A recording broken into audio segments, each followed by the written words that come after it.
yo.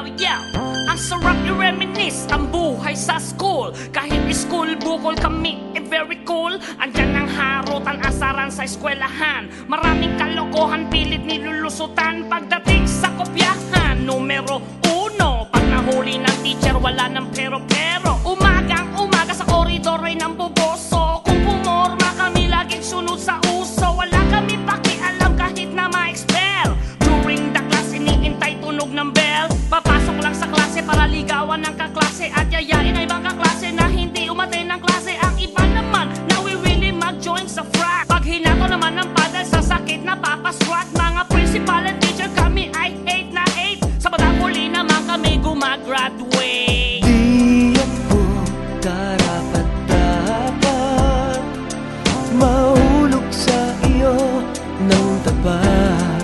Oh, di ako karapat-dapat umibig sa iyo ng di sapat.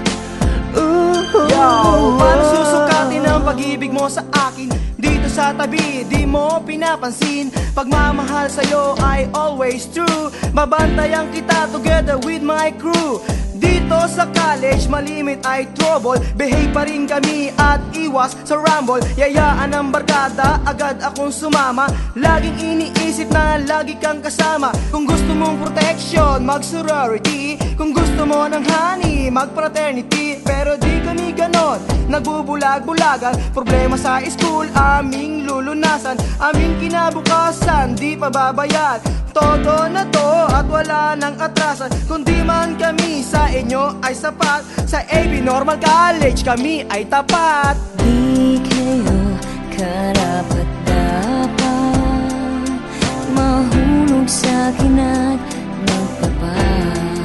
Oh, di kayo karapat-dapat umibig sa akin ng hindi sapat.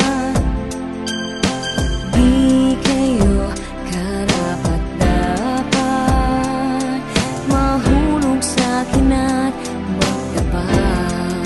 Oh, di kayo karapat-dapat umibig sa akin ng hindi sapat. Hey, yeah! Ano ang gagawin? Paano susukatin? Eskwelahang ito, karapat-dapat ba sa amin? Aming edukasyon, nais naming makamit. Pangarap na profesyon, wag sanang ipagkait. Masakit, mapait, ang maging isang mangmang. Ayaw namin na mabuhay na walang alam. Fraternity, papasukin, magkaroon lang ng mundo. Sa sabahang ito, ang galaw laging gulo. Kalokohan, kagaguhan, yan ang aming gawain. Ang katulad namin, dapat bang sisihin? Mahirap na isipin, mahirap tanggapin kung ang eskwelahang ito gusto sa amin tanggalin. Yes sir, opo ma'am, di na pwedeng banggitin. Wala nang re-reviewin, kami pa ba ay gigisingin? Pakiusap lang sa aming lahat maging tapat. Ang eskwelahang ito sa amin ba'y karapat-dapat? Di ako karapat-dapat mahulog sa iyo ng tapat. Oh,